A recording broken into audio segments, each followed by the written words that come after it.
dentro das nossas conversas sobre temas da atualidade, vamos para mais um tópico que fala sobre os chamados povos originários, né? Outro tema tão em voga atualmente. Para a gente pensar a construção histórica, né?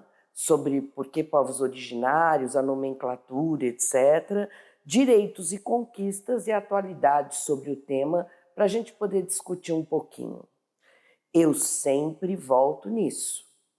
Direitos humanos são direitos para todos, não importa em qual condição. Acho que isso tem que ficar muito claro para todos, né? Também a questão do preconceito. Quando eu falo nos povos originários, vocês já têm uma série de preconceitos que foram cristalizados no imaginário de vocês. E a discriminação de alguns setores, né? Quer dizer, a ação contra também parece muito forte. Vamos falar um pouquinho sobre quem é que estava aqui, a questão histórica, né? Quando os europeus chegaram. Milhares, se não milhões de pessoas habitavam esse território, né? Antes, nós chamávamos de índios. Na verdade, esse termo em si já é um termo preconceituoso e que remete vamos dizer assim, à chegada dos europeus. Eu brinco que índio está para descobrimento, né? Porque a gente também não pode falar que a América foi descoberta ou o Brasil foi descoberto. É você desconsiderar todos aqueles que já estavam aqui, que foram chamados de índios exatamente pelo colonizador, porque ele achou que havia chegado as Índias. Então, esse termo índio, de alguma forma, hoje está em desuso enquanto nomenclatura exatamente por conta disso, porque ele remete a um momento específico. A gente chama de povos originários todos esses povos que estavam no Brasil quando da chegada dos europeus. Inúmeros, milhares, milhões, né? Para alguns, apesar das fontes. Atenção, se eu for falar do Brasil, os achados arqueológicos não são muito coerentes, ainda a gente tem algumas discrepâncias. Mas olha, 48.000 antes de Cristo já se encontra vestígios, né? Nas cavernas, em algumas cavernas do Piauí. Em 25.000 antes de Cristo, perdão, eu falei errado, é 48.000 anos atrás. Então seria 46.000 antes de Cristo. Aqui 25.000 a partir de agora. O Mato Grosso já era ocupado por povoamentos humanos. 11.500, o fóssil da Luzia, né, que recentemente foi queimado, inclusive no nosso museu, né, nacional, maravilhoso, mas olha só, a gente já sabe que ela estava aqui. Quase 10.000, o de Zazá, que é um outro fóssil, na Serra do Capivari, lá no Piauí. 7.000 cerâmicas já produzidas, inclusive uma cerâmica fantástica chamada cerâmica marajoara, que merece ser discutida. E em 6.000 a gente já tem um monte de construções de sambaquis, que eram restos de moluscos, conchas, que eles faziam construções que elevavam, né, que colocavam terrenos acima para inúmeras utilidades. Por que eu estou colocando isso para vocês? Para vocês entenderem que esse povo já estava aqui, os povos, né, originários já estavam aqui há muito tempo. Hoje a gente fala em cerca de 220 povos indígenas, com 180 línguas diferentes, em torno de, olha, atenção, 734.000, isso no censo de 2000. Eu não encontrei um número exato no censo atual, mas é um número assim exato, mas é razoavelmente por aí. Violência, né? Vocês viram que eles sofreram todos os tipos de violência ao longo de todo o processo de colonização e mesmo depois pós-independência. E a população, olha só, na época da chegada dos portugueses aqui no que hoje a gente chama de território, apesar das fontes serem imprecisas, mais de 1,5 milhão de pessoas, e algumas estimativas podem chegar até a 5 milhões. Né? Olha hoje, quando a gente for pensar, vocês reparem que aqui, olha, você tem em verdinho, nesta região, a maior quantidade de povos, né, de indígenas em quantidade. Depois os azuis, amarelos, né, e esse amarelo mais laranja e em amarelo mais claro aqueles em termos de quantidades. Vocês reparem que isso aqui remete muito, principalmente nestas duas regiões, né, em cima, aqui em verde e o roxo, as zonas disputadas, porque a gente vai falar um pouquinho já sobre uma questão das terras indígenas que também passam a ser questionadas. Né?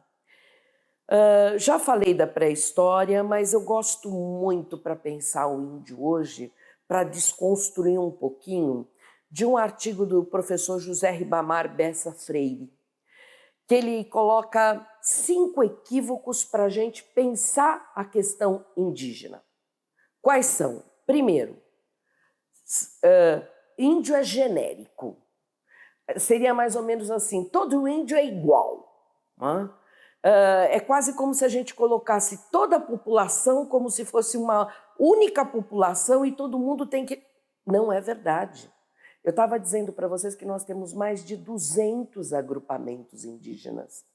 Inclusive, é muito complicado quando a pessoa faz um estereótipo, né? Então é o índio pintado, cococaro, e é aquele somente que é o índio. Segundo, culturas atrasadas. Gente, se existe uma coisa que hoje a gente percebe é a riqueza da cultura indígena. Cada vez mais, quando a gente fala da questão do meio ambiente, das situações atuais, do relacionamento entre pares, da questão da terra, o índio tem muito que ensinar para a gente, mas se coloca isso. Essa terceira eu acho ótima para a gente pensar, que é assim, culturas congeladas. O que significa isso?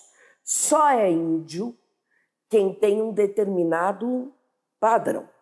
Não pode estar vestido, tem que estar usando cocá, e aí a gente ouve alguns equívocos, né, dizendo assim, não, mas peraí, ele tem celular, ele não é índio. Ele tem carro, ele não é índio. Vamos pensar um pouquinho? São culturas, não são? Será que nós, da nossa cultura, nós também ficamos congelados durante, vamos ver, colocar da chegada dos colonizadores em 500 anos? Será? Nós também, então, nós tínhamos que ser como nós éramos há 500 anos atrás. Por que eles têm que ser? Por que o índio não pode ter uma profissão, fazer faculdade, galgar postos dos mais variados, continuando pertencendo ao povo indígena? Por que não? O quarto, índios pertencem ao passado. Na verdade, esse está ligado às culturas congeladas. Porque não é possível a gente pensar que índio só existiu. Hoje não existe mais. Cada vez mais esses povos também se conscientizam da sua importância, do seu papel, de serem cidadãos. A Constituição fala isso. E o quinto é que brasileiro é brasileiro, índio é índio. Como se, então, nós não somos, vamos dizer assim, Se nós temos miscigenação portuguesa, nós também não somos índio, ou enfim, de qualquer outra nacionalidade. Vocês reparem como José Ribamar coloca que esses equívocos, na verdade, eles servem para justificar a dominação desta população, né? Gosto muito, olha, o argumento dos setores que pretendem restringir os direitos dos índios está enraizado em um racismo, em um preconceito baseado na idealização de que só pode ser índio se estiver na floresta e andar pelado. Se estiver lá, se não estiver lá, perdão, não é mais índio e não tem direitos assegurados. Aliás, essa é uma charge, né, que diz assim, olha, o índio tem televisão hoje, né, tem computador, e se tem um antropólogo chegando nesse sentido de um conceito equivocado do que é o povo indígena, eles têm que guardar tudo. Para a gente poder entender melhor, eu vou passar para vocês um trechinho de uma entrevista dado por um representante indígena num determinado seminário que houve. Existe índio? Índio, eu tenho um colega que diz que índio é um metal, né? É um metal que tem número atômico, massa atômica. Então, índio é uma invenção. Eu não sou metal, inventaram esse negócio de índio que não tem nada a ver comigo, não tem nada a ver com os nossos povos. É isso aí. Edson demonstra aí com essa fala que índio é um termo externo que os europeus impuseram aos povos nativos do continente americano, tentando inclusive tirar toda a diversidade desses povos e quebrando com a força, a garra e a história desse povo, né? Índio está lá na tabela periódica, né? É um metal. Índio é um metal. Então, assim, quando falam de índio, na verdade, há um desrespeito total com essa diversidade que no ano de 1500 eram mais de 1000 povos, mais de 1000 línguas faladas e que hoje, apesar de uma violência muito grande, hoje nós temos aí mais de 300 povos diferentes, mais de 300 línguas diferentes que não cabem na palavra índio. A história brasileira tem que ser desmistificada, no sentido de que existe uma história contada, que é a história oficial, que é uma versão que não contempla a verdadeira versão que os povos indígenas têm sobre a história propriamente. Então, quando a gente abre os livros didáticos, por exemplo, de história, tem lá um capítulo, né, que é no início do livro, que diz assim: quando tudo começou, né, aí fala do ano de 1500, né, para os povos indígenas, essa versão é agressiva, porque a presença dos povos indígenas neste lugar que apelidaram de Brasil, a presença dos povos indígenas aqui tem mais de 12.000 anos, então 1500 é ontem para a história dos nossos povos aqui.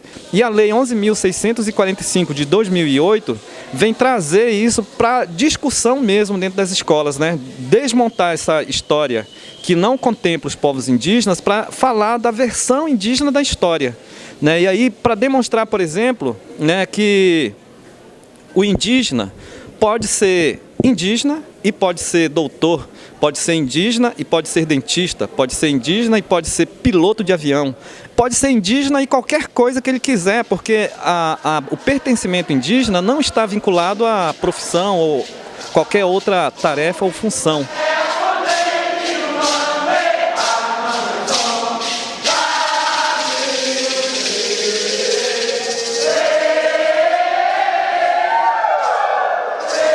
Ser indígena não é estar preso ao passado. Ser indígena não é folclore. As escolas ainda trabalham muito com o indígena na perspectiva de índio folclore.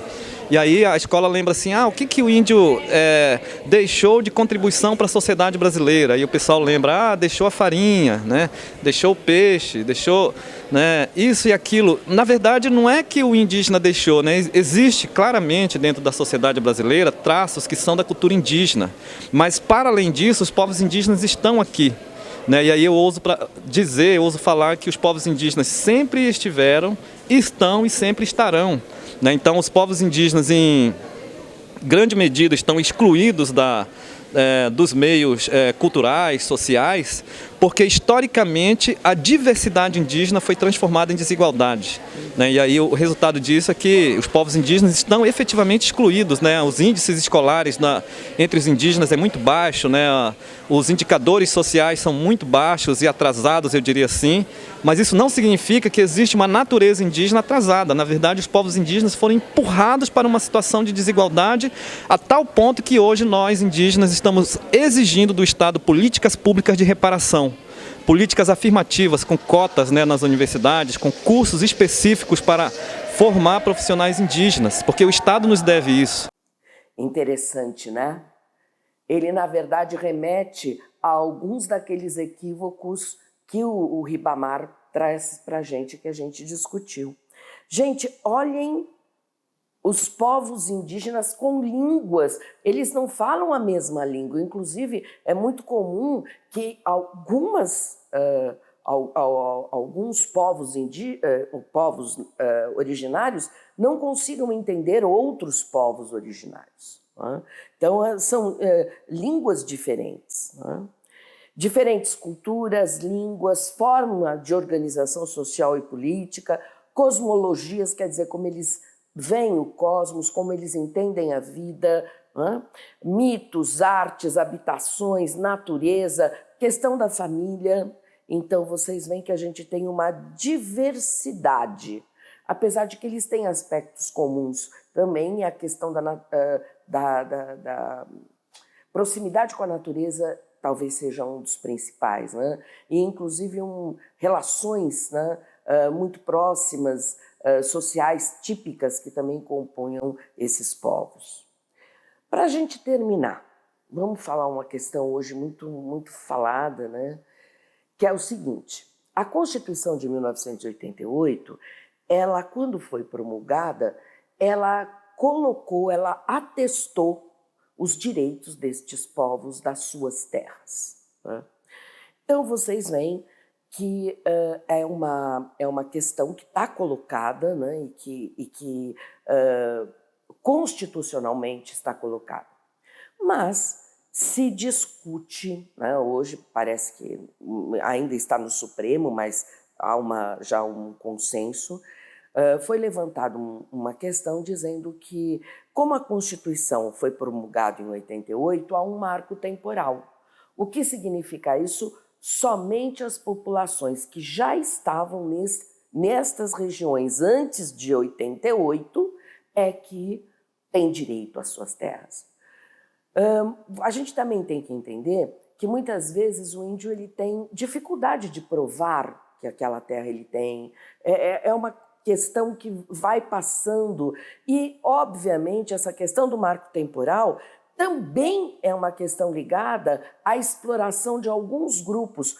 Todo mundo já viu recentemente, né, aquela questão do garimpo em regiões amazônicas, né, extermínio de populações. A gente tem que entender o sistema, porque o que acontece é o seguinte: eles entrando na terra, eles exploram a terra no sentido da poluição, deixam os rios contaminados. Esses rios é um consumo, é onde eles consomem tanto peixes quanto água, e até que as suas agriculturas são regadas. Então, com isso, você tem o quê?